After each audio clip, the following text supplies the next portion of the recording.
Bon, en toute honnêteté, cette vidéo, elle a failli jamais sortir.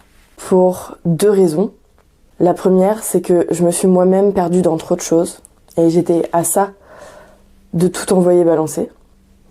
Et la deuxième, c'est le regard des autres.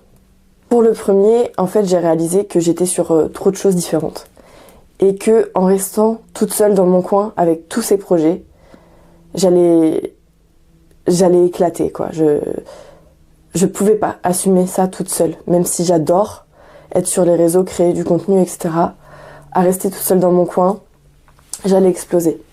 J'ai trouvé une agence de formation qui va m'aider dans la création de mon auto-entreprise de A à Z, sur la création de mon offre, sur la communication, sur le marketing, etc. et sur mes premières ventes, pour du coaching sportif. Parce que j'ai pas arrêté de ruminer cette semaine et de me dire, j'ai quand même eu tellement de mal à obtenir ce diplôme, à rentrer dans cette formation, etc., que ça serait trop bête de pas m'en servir quand même dans mon domaine professionnel. Et donc, cette agence va m'aider à créer vraiment mon offre pour le coaching. Donc ça, c'est déjà quelque chose. Et ensuite, j'ai réduit toutes les plateformes où je me trouve, où je faisais du contenu. Je vais me consacrer à TikTok et à Insta et point barre. Tout simplement parce que TikTok, ça fonctionne vraiment bien. Je commence à avoir pas mal d'abonnés, pas mal de vues. Insta, pour le moment, je suis dessus, mais c'est plus ou moins en stand-by parce que j'ai vraiment envie de proposer un bon contenu de qualité. Je suis en train de créer des vidéos, etc. Ça va venir. Mais pour le moment, en attendant d'avoir le contenu qu'il faut, petite pause. Franchement, cette semaine, c'était compliqué. En fait, j'étais tellement partout que mon cerveau, il était nulle part. Et que je servais à rien. Et que c'était trop difficile de me concentrer. C'était trop difficile de me mettre à l'action parce que je savais plus par où commencer. Donc ça, c'est une chose, c'est réglé. Ensuite, le regard des autres. Honnêtement, je suis la première à toujours dire on s'en fout du regard des autres. Attendez, j'ai les cheveux rouges tous les jours, le regard des autres, je le subis dans la rue, mais vraiment. Tout le monde y va de son petit commentaire, même sur les réseaux. Et je passe outre, je m'en fous parce que moi, ça me plaît et c'est le principal. Mais là, c'est par rapport à ce que je fais sur les réseaux, ma création de contenu, ma chaîne YouTube, etc. Et il est vrai que j'ai pas beaucoup de soutien de mon entourage. Disons que si j'ai 2 ou 3 personnes qui me soutiennent, c'est bien. Et encore, même s'ils comprennent pas trop le projet, ni ce que je fais, et que ils y croient peut-être sans y croire, ils sont là et ils m'encouragent, tu vois. Ça fait pas beaucoup de personnes, 2 ou 3 personnes qui m'encouragent. Et le souci, c'est que, en prenant de l'ampleur, tout le monde commence à se rendre compte que je suis sur les réseaux, et tout le monde y va de son petit commentaire, de son petit avis personnel, de sa petite taquinerie. Et d'habitude, je passerai outre, mais quand c'est tous les jours, j'ai quelqu'un qui vient me voir pour me taquiner, même si c'est pas méchant, une taquinerie qui dit « Alors l'influenceuse, comment ça va ?» C'est une taquinerie, mais tu ressens qu'au fond, il y a de la moquerie, tu vois. Je sais faire la différence entre les deux, je sais qu'il y a de la moquerie dans beaucoup de personnes qui viennent me voir et qui me parlent de ça. Et quand c'est tous les jours, tu finis par te remettre en question et tu te dis « Mais ouais, ça se trouve, en fait... ça en vaut pas la peine, quoi. » Et puis c'est chiant. C'est chiant de se recevoir ces taquineries tous les jours, parce que c'est les mêmes en plus. Pas les mêmes personnes, mais les mêmes taquineries tout le temps qui reviennent. Parce que les gens sont tellement pas habitués à voir quelqu'un qu'ils connaissent sur les réseaux, qui prend un petit peu d'ampleur, ou qui s'acharne vraiment, qui continue tous les jours à publier du contenu. Ils sont tellement pas habitués à voir ça, que... ouais, ils y vont de leurs petites critiques, de leurs petits jugements, et c'est fatigant. Moi, ça m'a fatiguée. Cette semaine, j'étais vraiment fatiguée. Et je me suis remise énormément en question. Mais au final, j'ai réalisé que c'est pas les commentaires des gens qui vont m'empêcher de faire ce que moi j'aime. Là, je suis en train de faire un truc, je le fais gratuitement parce que j'aime ça. Je suis pas payée pour ça. Je le fais par plaisir. Donc ça serait trop dommage d'abandonner, en fait, alors que j'aime bien faire ça. Et quand j'étais adolescente, j'étais la première à être sur les réseaux, à être sur Skyblog, à créer du contenu. Je créais déjà du contenu quand j'étais ado et j'aimais trop ça. Et là, je retrouve cette même énergie, cette même envie de publier des trucs. Honnêtement, ça faisait des mois que j'étais perdue, que je savais plus ce que je voulais faire, que je prenais du plaisir dans rien. Et là, je trouve enfin un truc qui me plaît. Je retrouve plutôt, puisque je créais déjà du contenu quand j'étais ado. mais je retrouve du plaisir à faire quelque chose. J'adore. Et les gens viennent me gâcher ce petit plaisir et je trouve ça trop dommage. Je trouve ça trop dommage que, au lieu de m'encourager, on y va de sa taquinerie, on y va de sa moquerie, etc. Et c'est pour ça qu'il y en a plein qui abandonnent. Il y en a plein qui voudraient se lancer, mais ils savent très bien que leur entourage va réagir exactement de la même façon que ce que je suis en train de décrire. Ou alors qu'ils vont abandonner au bout de quelques semaines parce que trop de commentaires, trop de moqueries, j'arrête parce que c'est fatigant.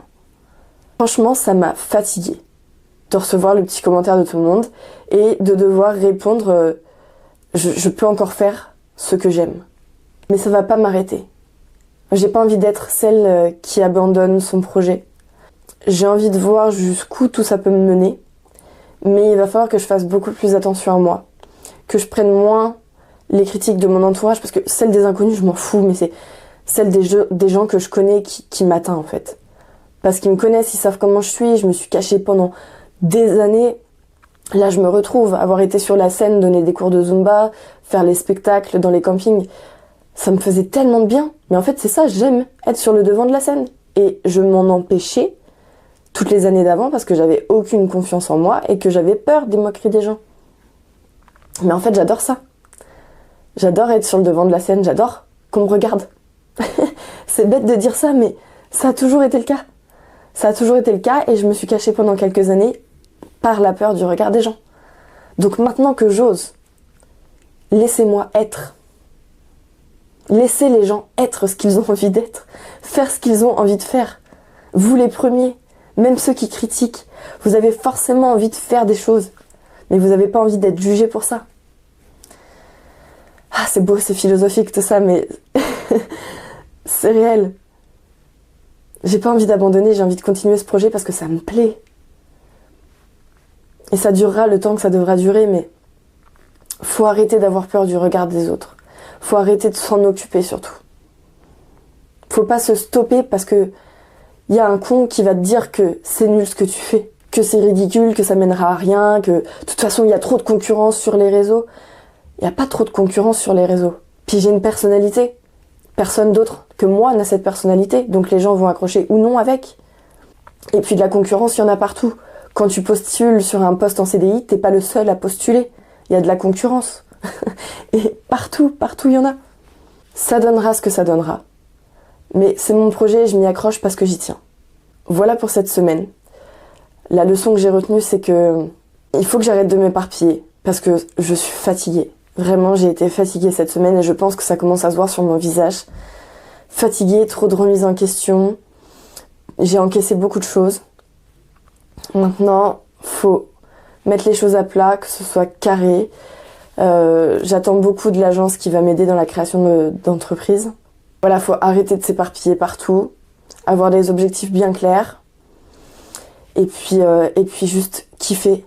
Kiffez ce que vous faites, prenez du plaisir dans ce que vous faites. L'argent, c'est secondaire, ça viendra si ça doit venir, mais le principal, c'est de prendre du plaisir dans ce qu'on fait, s'éclater. Parce que la vie, elle est trop courte pour être dans un domaine qui nous plaît pas.